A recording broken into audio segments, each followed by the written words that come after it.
You ever have one of those days where it feels like your job is just managing a chaotic conversation that's happening across like a dozen different apps at once? Yeah, you are not alone. So that's what we're going to tackle right now. We're going to cut through all that noise and figure out how to master our communication at work just by picking the right tool for the right message. All right, let's get into it. First things first, let's just be honest with ourselves. The way we communicate at work right now, it's pretty broken. I mean, I've felt it, I'm sure you have too. It's become this huge source of stress and, honestly, a total black hole for our productivity. You know that feeling, right? That constant buzz from your phone, the endless pings, the little red notification dots that just pop up everywhere, all of them screaming for your attention, right now. It feels like you're trying to tread water in a digital flood. And oh man, then there's the inbox. It's not even a communication tool anymore, is it? It's more like a digital graveyard of good intentions. Just a bottomless pit of requests and updates and CCs that you're always behind on. Every single unread email is like a tiny monument to something you haven't gotten to yet. As if the email monster wasn't enough, we've got the constant chatter of instant messaging. You know, a quick "got a sec" can totally derail your focus for the next 15 minutes. It just yanks you right out of that deep, important work that actually, moves the needle. And finally, we've got the calendar. Just a solid wall of back-to-back meetings. So many of them could have been a quick 2-sentence email, but instead, they take over our entire day, leaving us with barely any time to do the actual work we were hired to do. So what's the fix? Well, it's not about throwing out all our apps. It's actually much simpler. It's about getting smarter with the tools we already have. We just need to use each one strategically.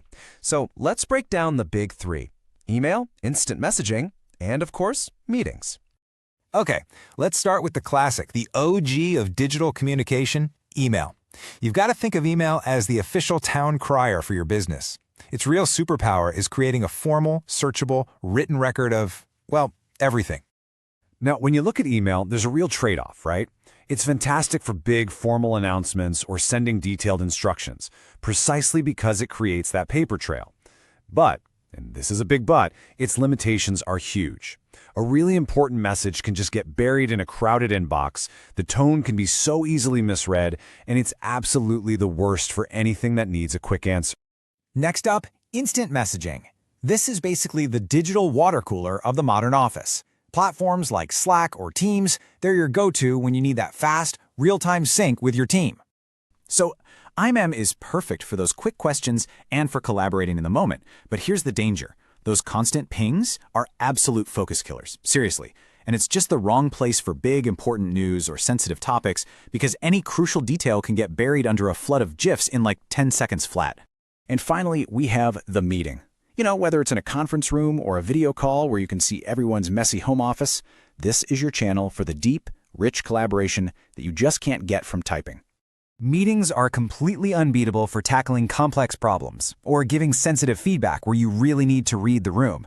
But the cost is everyone's time, which is incredibly expensive. And without a super clear agenda, they just become the biggest time waster of the week. So you gotta ask yourself, is this meeting really necessary?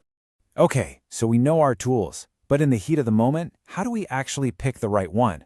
Well, let's walk through a super simple framework that makes that decision easy every single time. This is it. This is the simple secret that will change how you communicate. Before you type a single word, just pause and ask yourself these 3 quick questions. First, how urgent is this? Like, do I need a response right now? Second, how complex is it? Is this just a simple fact or do we need a real back and forth discussion? And third, and this one is so important, how sensitive is this? Could my tone be misread if I just write it down?